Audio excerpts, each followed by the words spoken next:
Para sa mga kamarisol ko dyan, welcome back to my mini vlog. Ngayon, lang yung aking gagawin at nag-uuma po ng aking kamatis sa munting harden. Kailangan naman pakinabangan sa iba pang makinabang. Ang damot lang. Kayo yun hindi ako. Huwag kayong ganyan. Ayan na nga. Oh. Gagawa tayo ng tomato jam. Ako yung paborito ng aking sawa. At ang anak, syempre matatamis. Masarap din kaya to sa palaman. Di ba?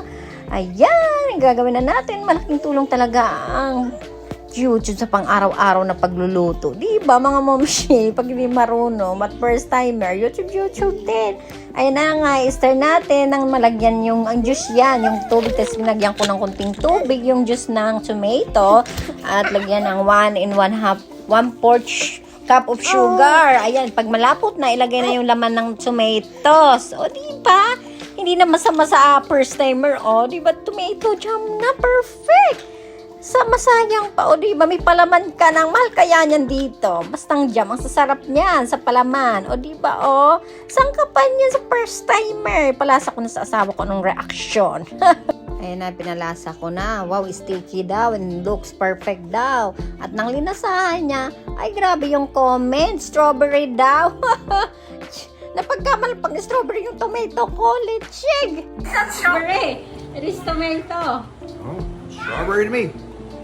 It's yummy though. Yeah. Nice job. Ako itong talaga asawa ko, may papuri sana, kaso ginawa pang strawberry yung tomato ko. May strawberry ba naman lalaking seed? Nakita mo yan, lalaking seed yan. Hindi man lang tinignan, wala man lang ka-effort-effortin.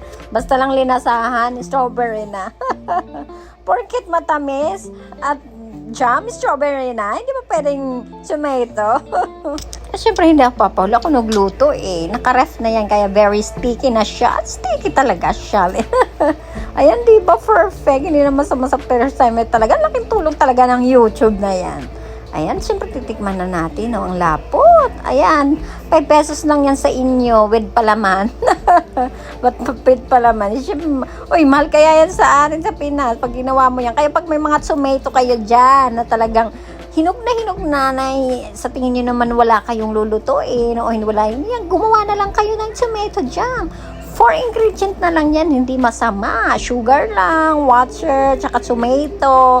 Pakuluin nyo lang. Ilagyan ko lang siya ng cinnamon para mabago. Linagyan ko siya. At ayan na nga, hanggang sa maglapot-lapot, stir ng stir. Ayan, perfect jam na. O diba? Malaking pakinabang na din natin yan sa pang-araw-araw na palaman.